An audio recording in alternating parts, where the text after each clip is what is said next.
बच्चों good morning. आज मैं आप लोगों को सामान्य बीमारियों एवं उससे बचाव के बारे में पढ़ाऊंगी। ये पाठ 4 है। इसमें शरीर जब कमज़ोर हो जाता है तभी हमारी बीमारियां आ जाती हैं शरीर को हमें रोगग्रस्त बनाने के लिए। तो हमारा शरीर कमज़ोर नहीं पड़ना चाहिए। तरह तरह की बीमारियां हमें घेर लेती हैं। तो आज हम इस चैप्टर में पढ़ेंगे सामान्य बीमारियां एवं बचाव। इसमें हमारे शरीर में विभिन्न रोगों के जीवाणु किसी न किसी माध्यम द्वारा शरीर में प्रवेश करते हैं जो हमें रोगग्रस्त बना देते हैं। वैसे रोगों का संवहन जल, भोजन, वायु के द्वारा होता है। रोग किस चीज़ से फैलते हैं? जल द्वारा यानी कि पानी द्वारा, भोजन द्वारा, दूषित भोजन खाने से भी हो जाते हैं रोग, और वायु के द्वारा ठंडी जलवायु और ज़्यादा गर्म जलवायु ये सब के द्वारा भी रोग फैल जाते हैं। परंतु बहुत से ऐसे रोग भी हैं जिनका संवहन जीव जंतुओं द्वारा होता है, जैसे मच्छर, पिस्सू, मक्खी आदि भी रोगों के संवहन में सहायक होते हैं, मतलब रोगों को फैलाने में सहायक होते हैं। मच्छर काट लेता है तो हमें मलेरिया हो जाता है। एनोफिलीज मच्छर मलेरिया रोग का संवहन करते हैं। पिस्सू प्लेग का और क्यूलेक्स फाइलेरिया का। ये अब इसके बारे में हम जानेंगे मच्छर के काटने पे कौन कौन से रोग हो जाते हैं। तो सबसे पहला रोग है मलेरिया। मलेरिया रोग एनाफिलीज मादा मच्छर के काटने से होता है। किससे होता है? एनाफिलीज मादा मच्छर के काटने से कौन सा रोग होता है? मलेरिया। यह मच्छर जब स्वस्थ व्यक्ति को काटता है तब उसके रक्त में मलेरिया के कीटाणु प्रवेश करके रोग उत्पन्न करते हैं। इसके काटने से कौन से लक्षण प्रतीत होते हैं? कौन सा लक्षण ध्यान में रखना चाहिए कि हमें कहीं मलेरिया तो नहीं हो गया है, तो इस बात की जानकारी होनी चाहिए। तो इसको लक्षणों द्वारा हम देखते हैं, पता लगाते हैं कि मलेरिया तो नहीं हो गया है।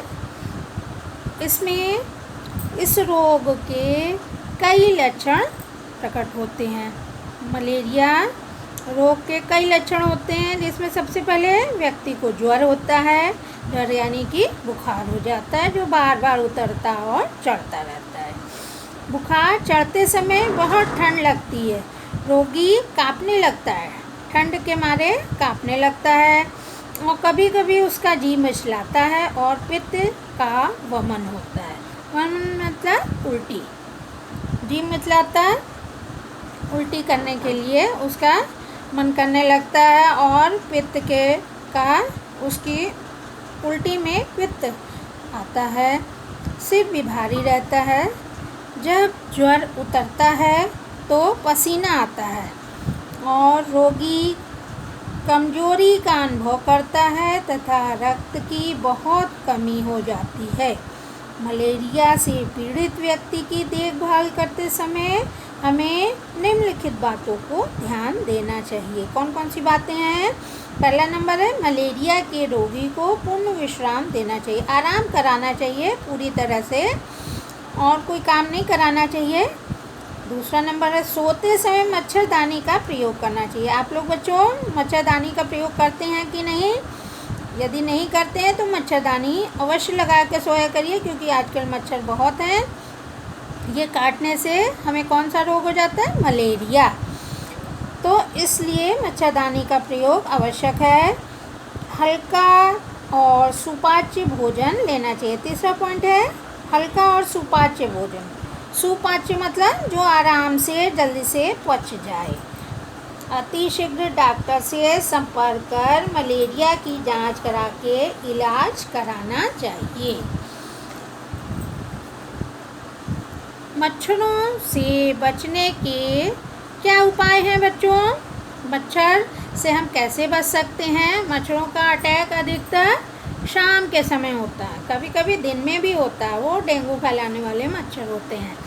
तो मच्छरों से बचने के लिए हमें कई प्रकार के उपाय करने पड़ते हैं। जैसे पहला पॉइंट इसमें, घर में या आसपास के गड्ढों में पानी एकत्र न होने दें, क्योंकि मच्छरों के जन्म इन्हीं स्थानों में होते हैं। आप लोगों ने देखा होगा कहीं कहीं गड्ढे होते हैं और उसमें पानी इकट्ठा होता है और उसमें छोटे छोटे उसमें लार्वा उत्पन्न हो जाते हैं तथा मच्छर उसी में जन्म ले लेते हैं।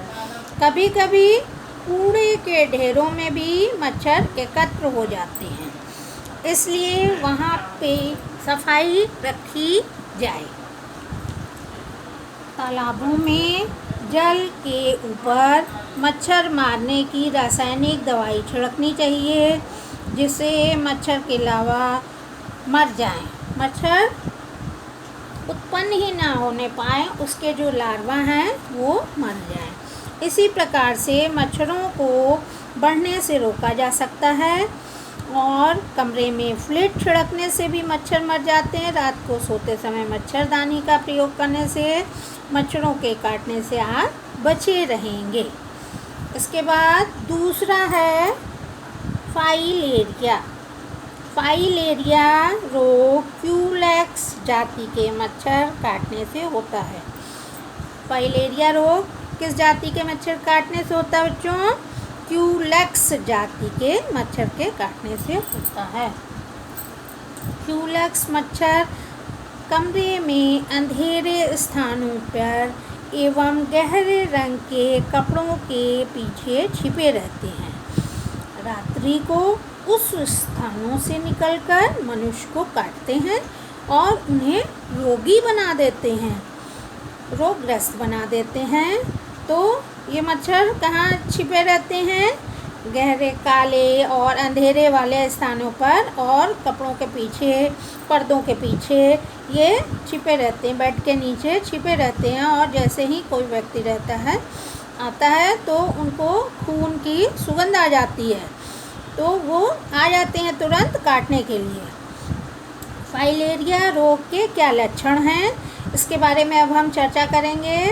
तो लक्षण क्या है इस रोग में निम्नलिखित लक्षण हैं। पहला है पैर में सूजन हो जाना। पैर मोटे मोटे आप लोगों ने देखे होंगे, कभी कभी किसी किसी के पैर मोटे भी होते हैं, तो उसे क्या है? फाइलेरिया। चलने में उनको परेशानी होती है, जूता चप्पल नहीं पहन पाते हैं। तो ये कौन सा रोग है? फाइलेरिया। इसमें लक्षण प्रतीत होने पर तुरंत डॉक्टर से मिलकर इसका उपचार करना चाहिए। फाइलेरिया से बचने के लिए वही उपाय करना चाहिए जो मलेरिया के होने पर किया जाता है। इसके बाद हम पढ़ेंगे श्वसन संबंधी रोग। श्वसन संबंधी रोग, तो श्वसन यानी कि सांस लेना, ठीक है? सांस लेने से संबंधी रोग, यानी कि हमें सांस लेने में दिक्कत आने लगती है, तो ये रोग होते हैं। सजीव प्राणी को ऑक्सीजन की आवश्यकता होती है। हम लोग क्या लेते हैं बच्चों? ऑक्सीजन। और क्या निकालते हैं? श्वसन से क्या निकालते हैं? Carbon dioxide.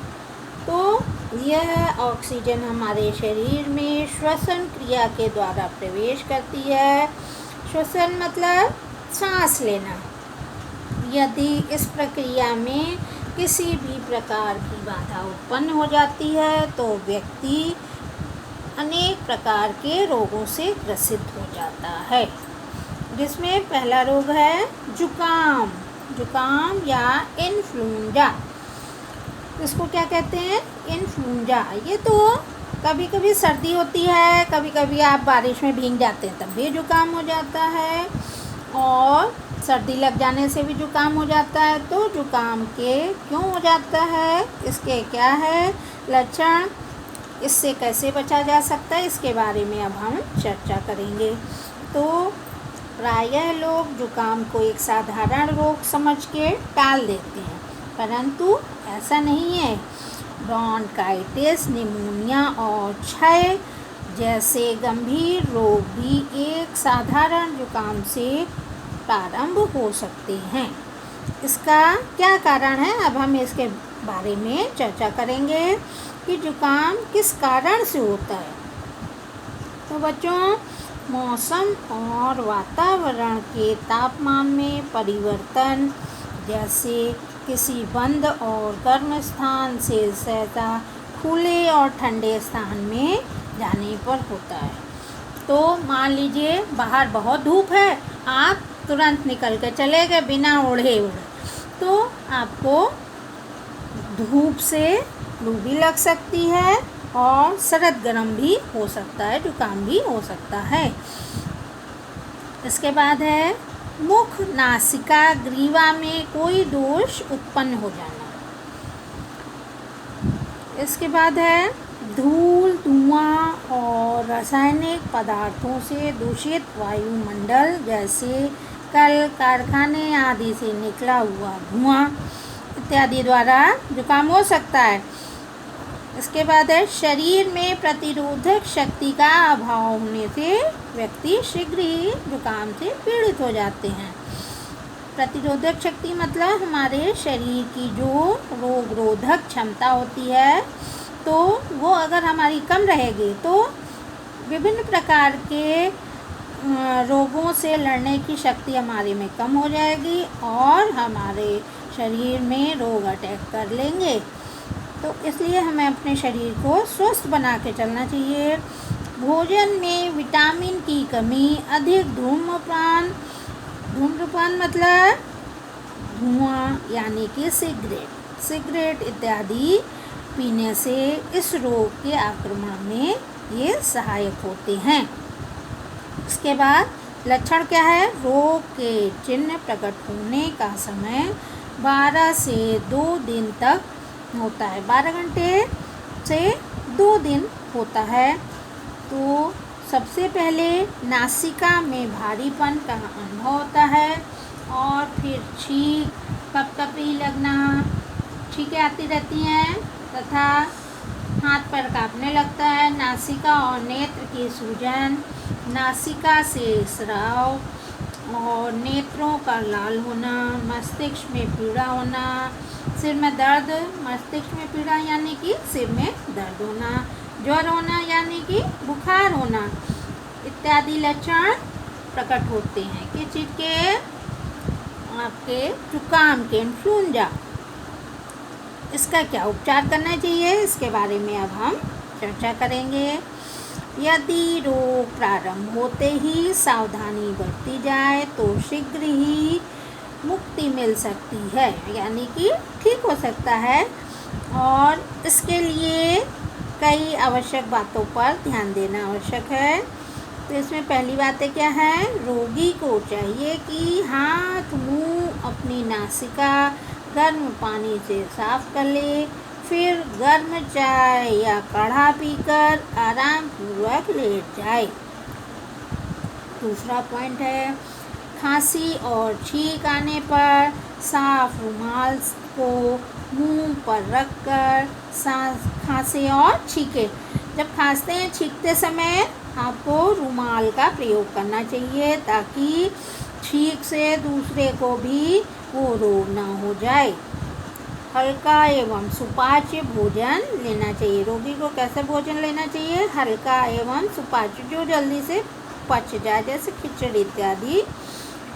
और भोजन में विटामिन ए और विटामिन डी तथा खनिज लवण प्रचुर मात्रा में लेना आवश्यक है। धन्यवाद।